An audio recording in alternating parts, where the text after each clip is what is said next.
Got the Bears this weekend and then a bye week. So think about that. You got a Bears game and a bye week. What happens if you go out there and throw no touchdowns, 2 interceptions, and the Bears win 28-7? He gone. Hey, Fitz, let me talk to you. Fitz, you're out. What happens if you go out there and throw for 350, 4 touchdowns, and beat Khalil Mack and the Chicago Bears up in Chicago? Fitz, come into my office because we're going over the game plan for the week after the bye. It is that simple. Right. Have yourself an Oikos and go over the game plan. Let's go. Let's chug some Oikos. Protein. Let's have some fun. Fitzpatrick's off to this fun start. I mean, it's been fun. This is historic numbers as far as yardage goes. But let's get serious here. If he does not play well and they lose this game and there's a full bye week to start thinking about Jameis getting brought back into the team, they're probably giving the ball back to Jameis, whether you like it or not. But if Ryan Fitzpatrick is undeniable this weekend and goes out there and lights up the Bears defense in Chicago, I don't know how you can justify to either the fan base, Fitzpatrick, or more importantly, the team to say it's in our best interest to go with a guy fresh off the bench than you. Fitzpatrick, go have yourself a game, extend this career, and extend this season. I want to see Ryan Fitzpatrick. I want to see you fuel your hustle by Oikos. He has a great game. That stat line that you wrote up, which didn't have an interception on it, by the way, but loses the game. Thoughts? Yeah. You know what? I think it gets one of those situations where Dirk Cutter, you're under the light. What do you want to do? Even if they win and he doesn't play well, I still think Jameis has a shot at being the next guy. But if he goes out there and his lights out, you can't replace Fitzpatrick. It's interesting. Undeniable. All right, I'll jump in.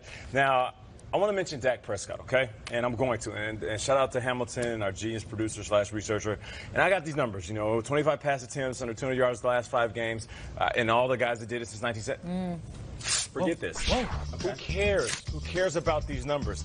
Like, I can show you this board, and I can sit there and go over all these numbers and tell Dak, what you're facing and the history of your position. Dak, let me just talk to you, bro. Listen, I don't care if Zeke is the man. I don't care if Jason Witten is putting on a suit calling games. I don't care if Dez Bryant is sitting at home tweeting every weekend. This is your team. A couple years away from possibly signing a big deal at the quarterback position or falling into a space of being a backup quarterback and everybody saying it's the reason why you're a 4th-round draft pick. This is the time for you to put the team on your back. Go out there and be undeniable like my girl Kay says. Do your thing. Forget the numbers, forget the stats, forget the wide receivers, forget that everybody's on the hot seat. Garrett, Linehan, you, the wideouts. It does not matter.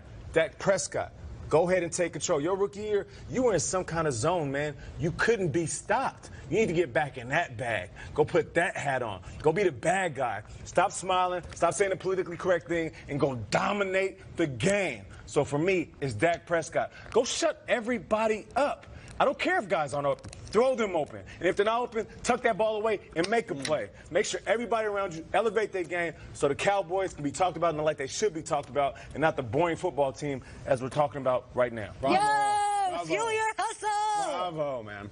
You want to go? Sure. I'll go. I'm going to go with the Falcons defense here. They're taking on the Bengals this week. And if you look at the Falcons in general, the offense has sort of found its rhythm. I think they're very confident after what's been going on the past couple of weeks. Only the Chiefs and Rams have scored more over the past 2 games than the Falcons. Now, they did lose Deion Jones, and they've lost Keanu Neal and Ricardo Adams. That's not an excuse. They're going up against an offense that does not have Joe Mixon, that might not have a full-strength A.J. Green, if at all. So that's not an excuse. They need to find a way to step it up. I think they can, and meet the level that the offense is playing. Look how this is dismal.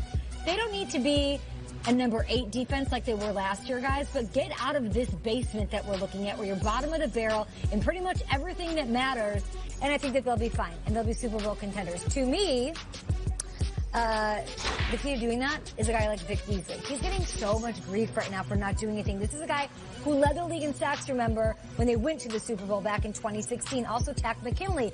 He had 2 sacks to start the year, missed week 3. Now he's back, and he should be doing things as well. Vic Beasley did have a sack last week, which is nice to see, maybe going in the right direction. But we all know Andy Dalton, when he's getting pressured, doesn't handle it as well as some of the other quarterbacks in the league. So if Mixon, if Green, not 100% is out there, this to me is a bring it all together, gain some confidence, get the same level of confidence as your offense has right now, because after that you are going to Pittsburgh to take on the Steelers. You've got the red-hot Bucks. You've got the Giants in 3 straight weeks after. This is a get-right game if you feel your hustle. Nice. Get right.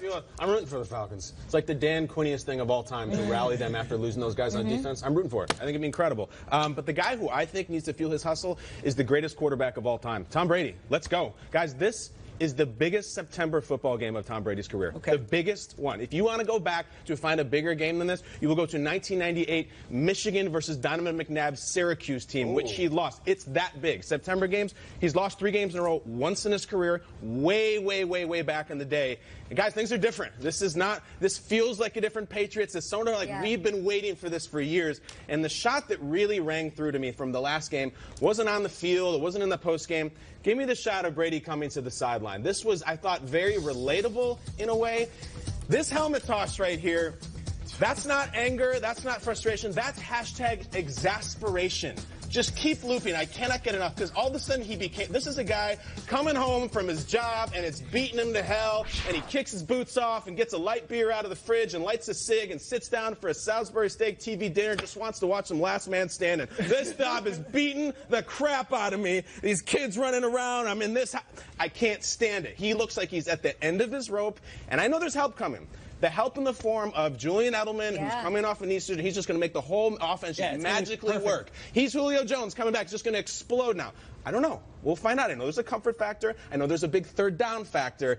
But I have never seen Brady with that body language. And I'm not condemning him for the season because of it, but it's fun to look at because normally he's, let's go, let's do this.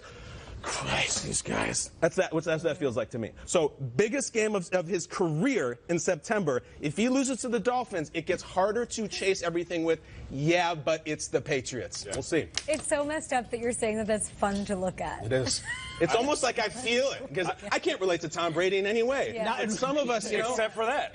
I used Very autobiographical, huh? 100%. I used to work at a sanitation department where raw sewage would come in when I was 19 years old. And I'd get back at the end of the day, and I'd throw the helmet like that. That's how I feel like. It's totally He's different. dealing with a lot of crap. Yes, he is.